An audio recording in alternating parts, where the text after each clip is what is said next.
Notre fille a vécu l'antisémitisme dans sa chair. Dans les colonnes du Parisien, le témoignage éprouvant cette semaine de la collégienne de 12 ans séquestrée, insultée et violée à Courbevoie dans les Hauts-de-Seine le 15 juin dernier parce que juive. Une fillette raconte ses parents qui est aujourd'hui traumatisée. Ses agresseurs lui ont volé son enfance, disent-ils. Pour en parler et revenir justement sur les récents dossiers explosifs d'antisémitisme dans notre pays, nous sommes avec Oudi Bloch, avocat de la victime, vice-président de l'organisation juive européenne. Bonjour Oudi. Bonjour Ilana. Merci d'être avec nous ce matin. C'était effectivement important de vous entendre puisqu'on a beaucoup entendu parler de cette affaire tragique. Alors, une affaire dans laquelle 2 mineurs de 13 ans ont été mis en examen et incarcérés. Le 3e mineur, âgé de 12 ans, a quant à lui été lui aussi mis en examen et placé sous le statut de témoin assisté concernant les faits de viol notamment. Alors, la première question est simple. Comment se porte aujourd'hui la victime et qu'attendent ses parents ? Eh bien, cet enfant, cette victime si jeune se porte mal, évidemment, comme on peut évidemment s'en douter. Elle se porte mal parce que elle a vécu un crime d'un antisémitisme tout à fait sordide. Elle a tout vécu. Elle a vécu toutes ces horreurs. Elle a été... C'est ce qu'elle dit d'ailleurs à son père. Ils m'ont tout fait. Ils lui ont tout fait. Je ne rentrerai pas dans les détails de ce qu'ils lui ont fait, mais elle a été séquestrée, elle a été insultée, elle a été humiliée. Elle a été battue, on a voulu lui extorquer de l'argent, elle a été agressée sexuellement, elle a été violée pour une raison, parce qu'elle était juive, parce qu'elle avait caché qu'elle était juive, précisément pour se protéger de l'antisémitisme que par ailleurs elle subissait, elle avait donc raison, et elle a été trahie par l'un des 3 qu'elle connaissait. Donc aujourd'hui elle ne va pas bien, vous savez comment ça se passe lorsque on subit ce genre d'actes atroces, surtout pour une jeune fille, une jeune enfant de 12 ans qui évidemment n'avait jamais eu de relation sexuelle de quelque ordre que ce soit, eh bien c'est les unités médico-judiciaires immédiatement, c'est la pilule abortive, la pilule du lendemain, ce sont les examens et les traitements contre les maladies sexuellement transmissibles, ce sont les expertises psychologiques, les expertises médico-légales. À 12 ans, c'est très lourd. À 12 ans, c'est insupportable. Elle a des cauchemars la nuit. Le jour, elle a des flashbacks. Donc, elle ne va pas bien. Mais comment pourrait-elle aller autrement ? Elle est très entourée par ses parents.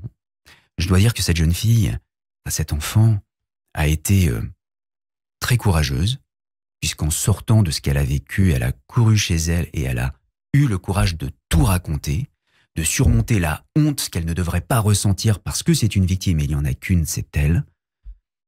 Et elle a tout raconté et ses parents ont eu le sang-froid d'appeler immédiatement la police qui est venue, ce qui a permis de faire les premières constatations sur place. Ensuite, elle a passé la nuit aux unités médico-judiciaires pour subir toute cette batterie de tests.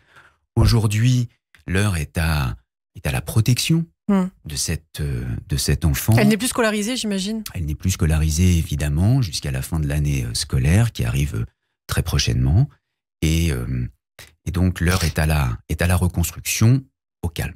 Alors, vous l'avez dit, elle a caché le fait qu'elle était juive pour se protéger. Et c'est vrai que, d'après le témoignage de ses parents dans Le Parisien, dès le 7 octobre, en fait, elle a subi déjà une pression, un harcèlement dans son collège, une mise à l'écart du fait de sa religion, des saluts nazis, des croix gammées sur les tables à l'école ou des blagues sur la Shoah. C'est comme ça que tout a commencé, en fait. Et là, elle n'a pas alerté ses parents, alors que c'est quand même extrêmement grave. Écoutez, ce harcèlement scolaire qu'elle a subi est décorrélé du dossier qui nous occupe, puisque les mises en examen ne sont pas dans son collège, ne sont même pas dans la ville. Donc elle a subi cela, en effet, et des informations que nous avons, ce harcèlement a été traité par le collège. Mais ça vous donne quand même une idée de l'ambiance qu'il y a aujourd'hui en France, qui l'a concernée, qui l'a touchée elle, mais qui touche de nombreux enfants juifs partout dans les collèges. Nous, à Logieux, nous traitons ce genre de dossiers au quotidien, des dossiers dont personne ne parle, mais c'est une réalité. Il y a un harcèlement, il y a un antisémitisme qui est descendu chez les plus jeunes. Et cet antisémitisme, ce harcèlement, il est devenu banal. Parfaitement normalisé.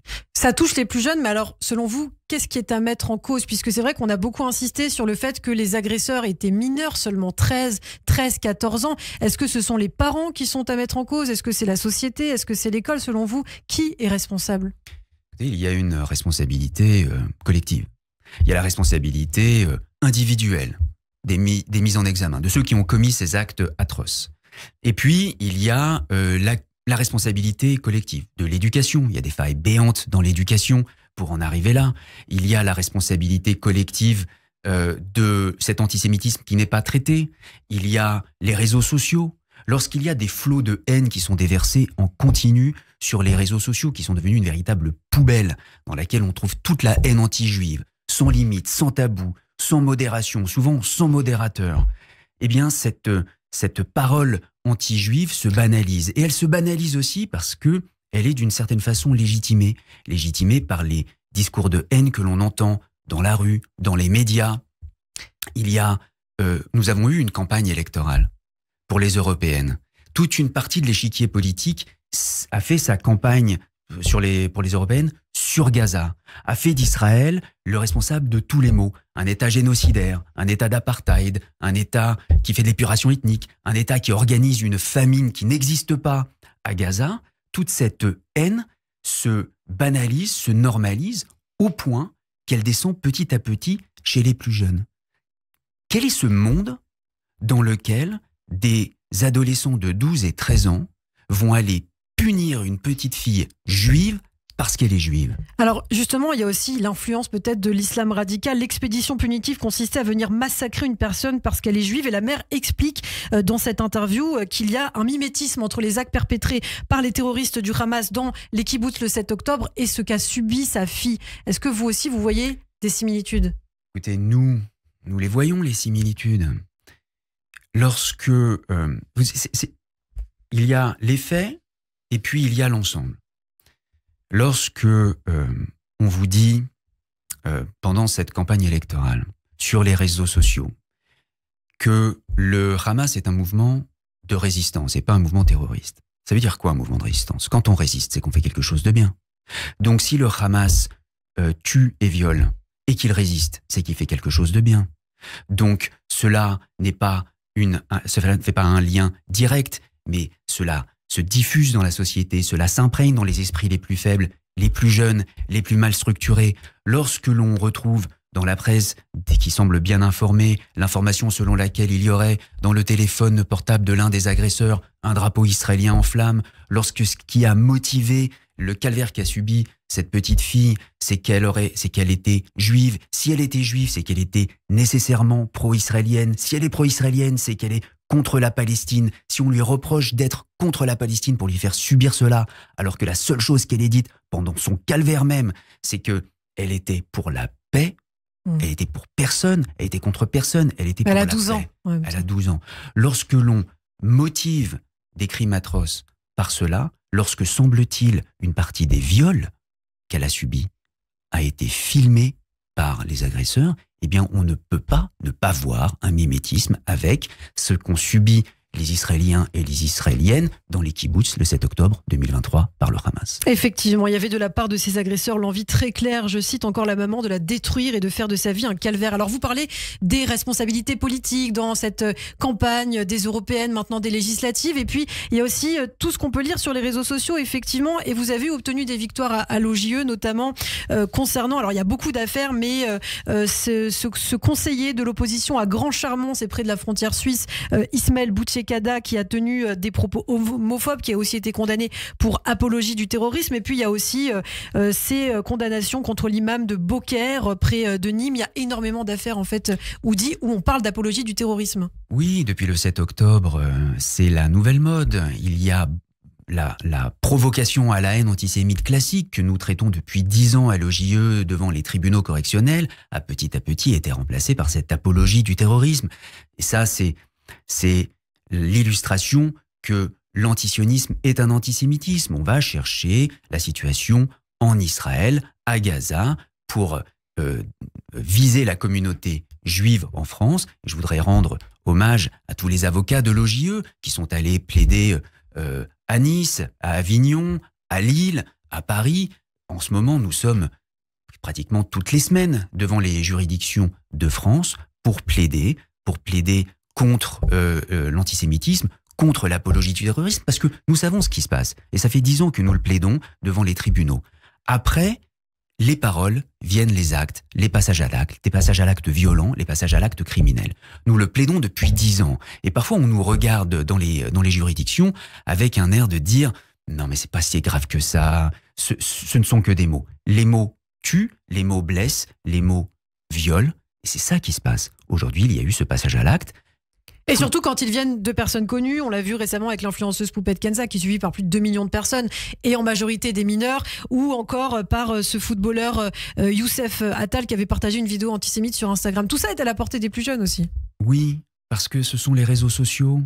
Les réseaux sociaux sont en accès illimité aux plus jeunes et c'est pour ça que ceux qui se prétendent influenceurs et qui, c'est vrai, influencent, et on le voit bien malheureusement, ces personnes-là ont une responsabilité particulière, comme les élus politiques, comme les candidats dont la voix est plus légitime que d'autres en raison de leur statut. Ils ont cette responsabilité-là et il faut que les tribunaux l'entendent et les condamnent en conséquence.